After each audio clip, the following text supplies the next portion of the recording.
നമ്മളെ വീട്ടിലുള്ള ആളുകളോ ഒരു ഹോസ്പിറ്റലിൽ പോയിട്ട് അഡ്മിറ്റ് ആയാൽ അതല്ലെങ്കിൽ നിറയെ മെഡിസിൻസ് ഒക്കെ ഇൻടേക്ക് എടുത്താൽ നമ്മൾ വിചാരിക്കുന്നത് അവരൊക്കെ രോഗിയായി എന്നുള്ളത് നമ്മൾ എന്ത് ചെയ്യും, ഫിക്സ് ചെയ്യും. പക്ഷേ ഇങ്ങനെ വരുന്നതിന് മുമ്പ് നമ്മുടെ ശരീരം പലതരത്തിലുള്ള ലക്ഷണങ്ങൾ കാണിച്ചു തരുന്നുണ്ട്. പക്ഷേ പലപ്പോഴും നമുക്ക് അറിയില്ല. ഇപ്പോൾ ഒരു ഉദാഹരണത്തിന് മഴ വരുന്ന മുമ്പ് മഴക്കാറ് വരുന്ന പോലെ തന്നെ നമ്മളെ ഹെൽത്തിൽ ഓരോ സിംറ്റംസ് എന്താ വെച്ച് കഴിഞ്ഞാൽ കാണിച്ചു തരും. ഞാൻ പറയാൻ പോകുന്ന ലക്ഷണങ്ങൾ നിങ്ങൾക്ക് വളരെ ശ്രദ്ധിച്ച് നോക്കൂ. നിങ്ങൾക്കോ നിങ്ങളെ ഫാമിലിക്കോ ഇതേപോലെ കഷ്ടപ്പെടുന്നുണ്ടോ എന്നുള്ളത് ഉണ്ടെങ്കിൽ ബി കെയർഫുൾ. അതിന് വേണ്ടിയിട്ടുള്ള സൊല്യൂഷൻ എന്താ വെച്ച് കഴിഞ്ഞാൽ എടുക്കണം.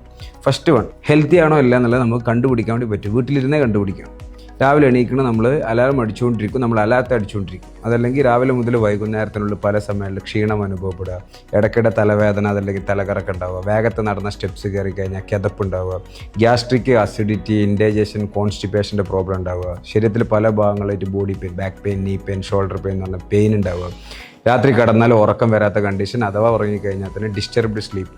ഇപ്പോൾ ഞാൻ പറഞ്ഞ ഈ ഒരു ബുദ്ധിമുട്ടുകളിൽ നിങ്ങളോ നിങ്ങളെ ഫാമിലിയിലുള്ള ആളുകളോ ബുദ്ധിമുട്ട് അനുഭവിക്കുന്നുണ്ടെങ്കിൽ മനസ്സിലാക്കേണ്ട കാര്യം, നിങ്ങൾ ഹെൽത്തി ആയിട്ടുള്ള ലൈഫിൽ നിന്ന് അൺഹെൽത്തി ആയിട്ടുള്ള ലൈഫ് ട്രാവൽ ചെയ്ത് തുടങ്ങി എന്നർത്ഥം.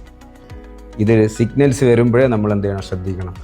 യെല്ലോ സിഗ്നൽ കാണിച്ചു കഴിഞ്ഞാൽ വണ്ടി സ്ലോ ആക്കണം നമുക്ക് അറിയുന്ന പോലെ തന്നെ ഈ ഒരു സിഗ്നൽ കാണുന്ന സമയത്ത് നമ്മൾ ശ്രദ്ധിച്ചു കഴിഞ്ഞാൽ നിറയെ പ്രോബ്ലത്തിൽ നമുക്ക് രക്ഷപ്പെടാൻ വേണ്ടി പറ്റും.